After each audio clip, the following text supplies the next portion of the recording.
Good morning, everyone, Perth Wellness Community. My name's Janet Bushby. I'm really pleased to be here today.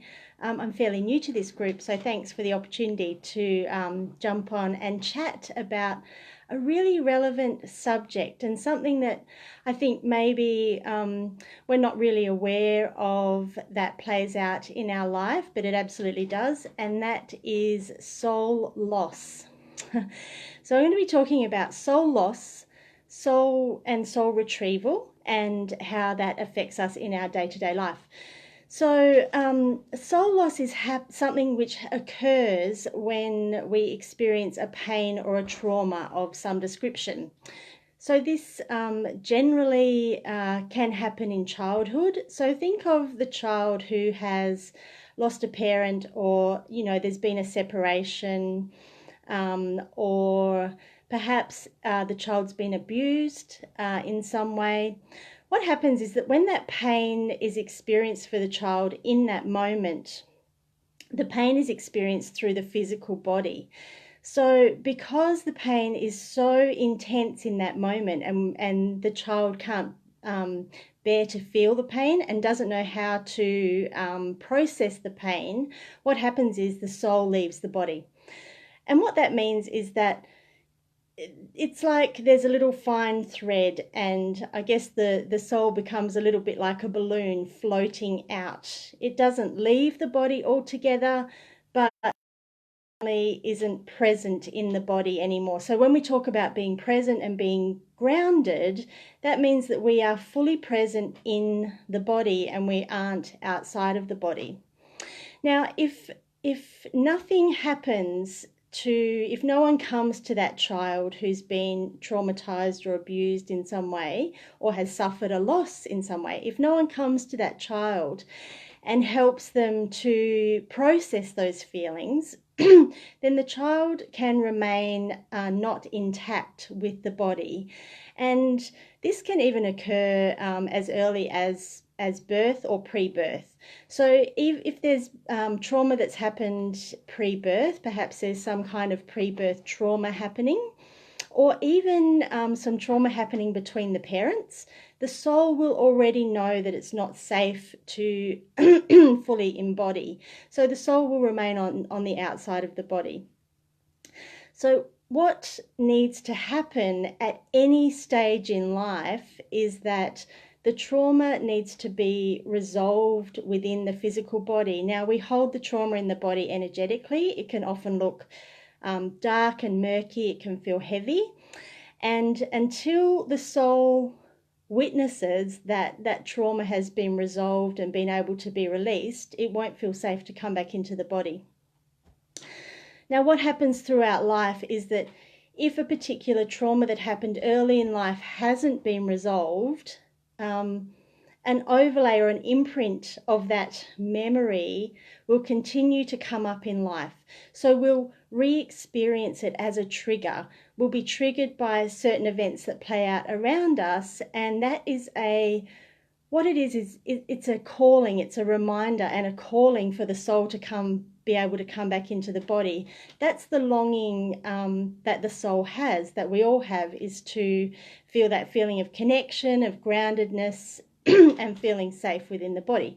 So what will happen is things will play out, incidents will play out throughout life that will be a reminder or a triggering back to the past event, that when we are triggered, we remember, or we're taken back to the child that was traumatized early on. So what has to happen is that the child needs to be able to, through some process, or the adult needs to be, through some process, be able to release the trauma of the child within them. And then once the trauma is resolved from that early memory, then the soul can come back in.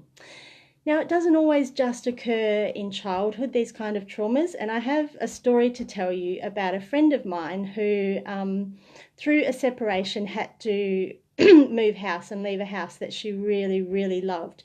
She'd put blood, sweat and tears into that house. She loved the location. It had beautiful views over the city. She could see the planes coming and going.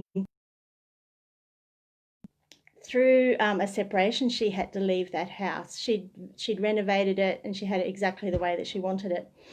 And after quite some months, probably in the first year of living in her new house that she moved to, we had a conversation one day and she was talking to me about this emptiness and this kind of gnawing feeling of longing and emptiness in her gut. And we spoke about where this might be coming from. So when through guiding her to tune into what was going on in her inner world, she recognized that some part of her was still thinking about that home that she'd left behind. So with some guidance, she was able to go back and see that she was, or some part of her soul was still standing at the window looking out at that beautiful view, enjoying that beautiful kitchen and enjoying that beautiful home that she'd put so much into building. So through guidance, she went in and she spoke to herself that was standing at the kitchen and let herself know that it was safe to move on, that it was okay to move on, that there was a new home for her to go to, and that was also beautiful, also wonderful, and it was where she was. So that was her true home. Our true home is with ourselves, of course. And so that day she was able to take herself by the hand and guide herself back home. And once she did that, that feeling of emptiness and gnawing longing and dread that she'd been experiencing left her. Now, the reason that left her is because when we experience soul loss, the soul, part of the soul leaves the body.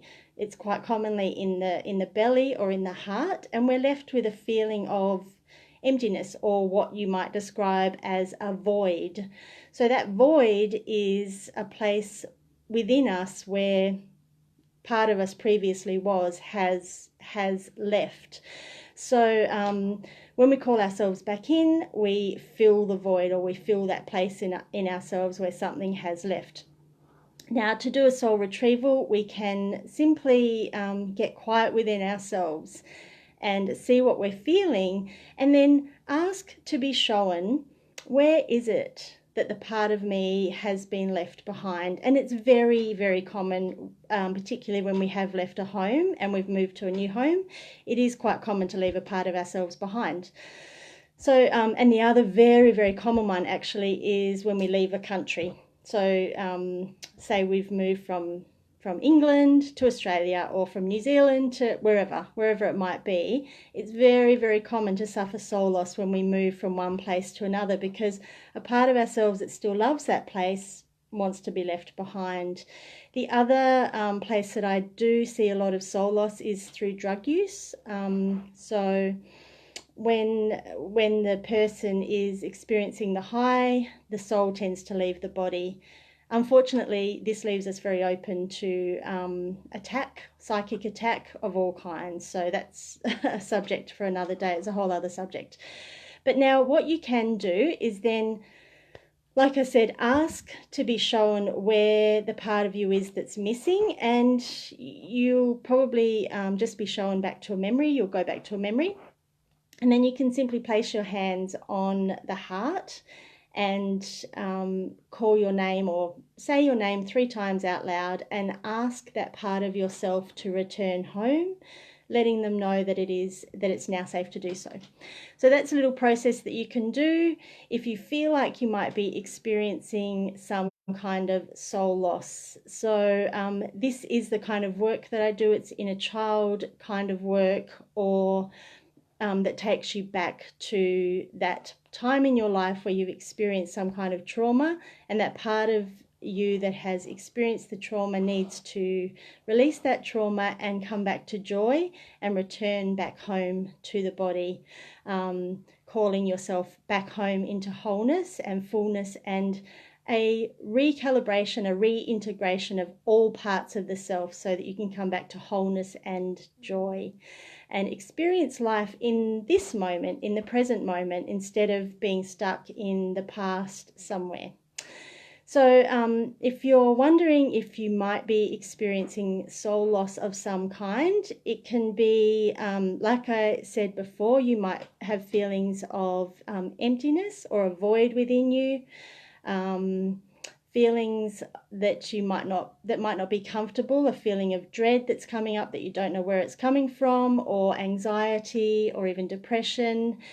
You might feel separate from everybody. So it's a feeling that, or disconnected. So you might feel disconnected from people and also from yourself. You might have feelings of fogginess or fuzziness, or not feeling clear and unable to think clearly is also a sign of soul loss. So it just means that some part of you is somewhere else trying to figure out what's going on there before you can come back to this moment here. And that's basically what's going on. That's why the soul hasn't just been able to continue on the path in that moment, because there's some confusion, there's some misunderstanding, and as I said before, children generally don't have the emotional awareness to be able to process what's happened in that moment and carry on happily. They generally need some help to do so. So if you're experiencing any of those kinds of things, like I said, do that little process, just hands on your heart, closing your eyes, some nice deep breaths, and ask to be shown, where is it that my soul was left behind? And you'll be shown through a memory, and like I said, simply call that part of you back in. You'll notice where it comes back into your body, and then breathe that part of you all the way through your body, all the way down to your toes, all the way up to the top of your head, down to your fingers, all the way through your arms, and then just expand it out a little bit. And then you might even want to send your roots down into the earth so that you ground that part of you back in, and you come fully back into the present.